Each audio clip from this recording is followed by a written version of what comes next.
Təsəvvür edin ki, aclıq və susuzluqdan eyni dərəcədə əziyyət çəkən eşşək bir vedrə su ilə bir çəngi ot arasında dayanır.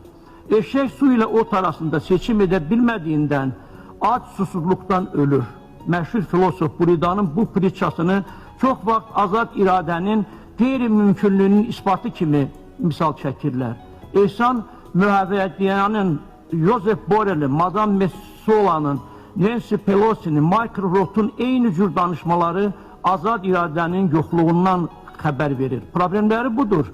Belə adamlara bundan maraqlı və mədəni müqayisə tapa bilmədim.